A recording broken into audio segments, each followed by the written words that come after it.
care what anybody says. If you're not excited for this Houston Texans offensive line, I don't know what else to tell you. We're going to discuss it next, why I think this offensive line will be special. We're going to discuss it next. Cue the intro. The dream team, I came to ring. God say, yeah, man. And I remember hot summer, hot winter. I couldn't fight, so the block made a... Hello, everybody. Welcome back to the 713 Houston Sportcast. It's your boy, Ruben Calvillo. And if you like this video, guys, feel free to like, feel free to comment, feel free to subscribe. Like I said, I try to respond to as many comments as I can. You know, if you hit me up on Twitter, I'll definitely talk to you there. If you hit me up on Instagram, I'll definitely, message you back there. I like to interact with you guys, so feel free to hit me up. Feel free to text me whenever, guys. Like, if you want to talk football or you just want to talk about life, I'm open, guys. Hit me up. But let's go on to the video, guys. I was thinking to myself last night at work, because I work nights now and I have a lot of, time on my hands. How is this offensive line going to get better when Deshaun Watson was the most sacked quarterback last season? Sacked almost 56 times. And I thought to myself, well, I wonder how many starts the core five got together. Laremy Tunsil, Max Sharpen, Nick Martin, Zach Fulton, Titus Howard. And I went back to look at the stats. I went back to look at the games. And they started 4 games, together. Against the Chargers, against the Panthers, against the Falcons, and against the Chiefs. And in that 4-game stretch, check this out. In that 4-game stretch, they allowed 8 sacks. 2 against the Chargers, 6 against the Panthers, 0 against Atlanta, 0 against the Chiefs. Okay, fantastic. They also averaged 30.56 points in that 4-game stretch. No other 4-game stretch where they scored more than 27 points, but they averaged 30.5. So this gets me excited because what we want is consistency. And we all know, we all watch sports, we all know when a team plays together, when a team gets that chemistry going, they are tough to beat. Extremely tough to beat. In 4 games, he was sacked 8 times. 8 divided by 4 is 2. So he was sacked, technically he was sacked 2 times a game. Now add that up. A 16-game season was 2 times 16. That is 32. Ladies and gentlemen, if Deshaun Watson only gets sacked 32 times, this is, hypothetical because we all know it's a week-to-week league. 32 dropped Deshaun Watson from the most sacked quarterback to the 20th sacked quarterback. Are you kidding me?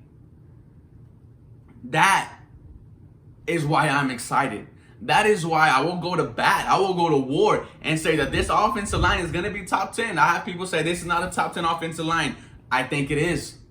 When you have a Pro Bowl left tackle like Laremy Tunsil, speaking of Laremy Tunsil, Jordan from Texans Thoughts made a great breakdown video about him today. Y'all go check it out. Titus Howard Laremy Tunsil was an absolute monster. And he hasn't really learned the playbook yet. So you have to expect him to get better. 2nd round pick Max Sharpen surprised the hell out of everybody. Nobody knew he was going to be that good. Nobody knew he was going to be,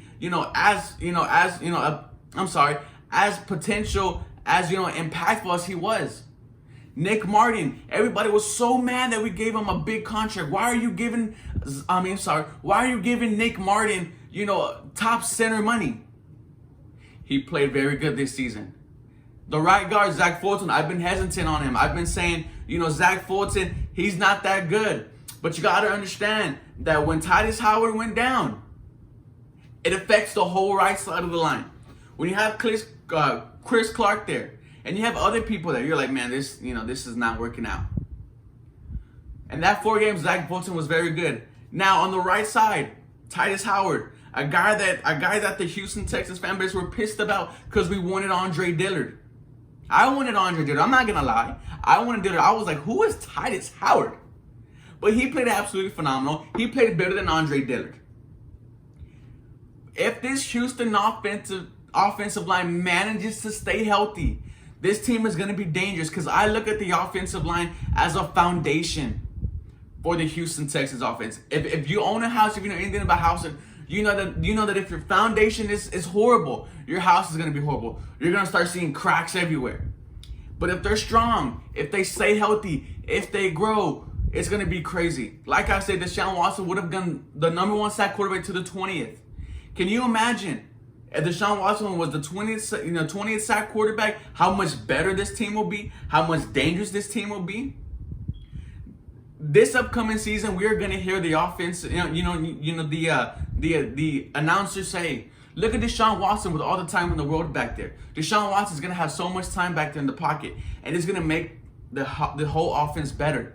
Deshaun Watson, when he has a clean pocket, is one of the best throwers in the NFL. Now, if you give him time and you have the speedy wide receivers go deep all the time, he is the best deep ball quarterback in the NFL. When you have a speed demon like Fuller, a speed demon like Brandon Cooks, a guy like Stills, a guy like Cobb, Deshaun Watson is going to eat up. I am super excited about this offensive line. And if you just ignore it like, hey, I don't think this offensive line is going to be good, I don't think Mike Devlin could coach these guys, then you're just being naive. Because when the core five were together, this offensive line was very good. I am super excited for this Houston Texans offensive line. Let me know what you guys think, guys, because if you have a good offensive line, your offense is going to be fantastic. Let me know what you guys think, guys. As always, go Texans. You guys have a blessed day.